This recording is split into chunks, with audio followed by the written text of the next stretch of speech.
LASIK किंवा smile surgery नंतर recovery काय असते?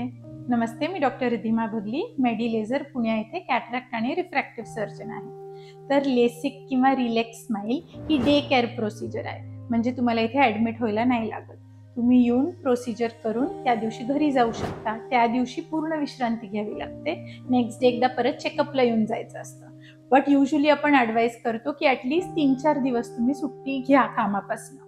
पण ह्या प्रोसिजर ज्या आहेत ह्यांची फास्ट रिकव्हरी असते. म्हणजे जरी तुम्ही आज प्रोसिजर केली तरी तुम्हाला थोडं काही टोचल्यासारखं, पाणी आल्यासारखं ते फक्त 1-2-3 तास वाटणं नॉर्मल आहे. संध्याकाळपर्यंत तुम्ही बरे झालेले असता, नेक्स्ट डे तर एकदम बरे असता. व्हिजन रिकव्हरी या प्रोसिजर्समध्ये एकदम रॅपिडली होते. तरीही प्रत्येक पेशंट एकदम आयडेंटिकल नसतो. काही काही लोकांना 2-3 दिवस लागू शकतात. म्हणून आपण सांगतो ॲटलिस्ट ॲव्हरेज 3 दिवस तुम्ही कामापासून सुट्टी घ्या.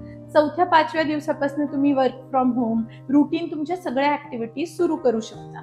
स्माइलमध्ये तर तुम्ही हेड बाथ, फेस वॉश हे 3-4 दिवसानंतर करू शकता. लेसिकमध्ये फ्लॅप असतो आणि कट थोडा मोठा असतो, म्हणून आपण आठवड्याभराने तुम्हाला face wash, head bath allow करतो. घराबाहेर पडताना उन्हामध्ये डोळ्याची सेन्सिटिव्हिटी थोडी असते, म्हणून ॲटलिस्ट आठवडाभर घराबाहेर पडताना आपण एक गॉगल देतो. तर डार्क ग्लासेस बाहेर जाताना वापरायला आपण ॲडवाइस करतो. त्याच्या व्यतिरिक्त काही स्ट्रेन्युअस ॲक्टिव्हिटी असतील की बरेच लोक जिम करतात, वेट लिफ्टिंग करतात.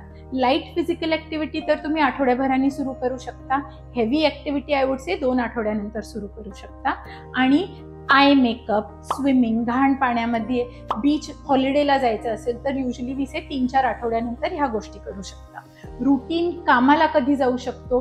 ॲव्हरेजली लोक आठवडाभर तर सुट्टी काढतात, पण मिनिमम आय वुड से 3 ते 4 दिवस. जर तुमची ऑफिस तुम्हाला 1-2 आठवडे सुट्टी देत असेल तर वेल अँड गुड. अजून काही प्रश्न असतील तर नक्की मला खाली विचारा. धन्यवाद.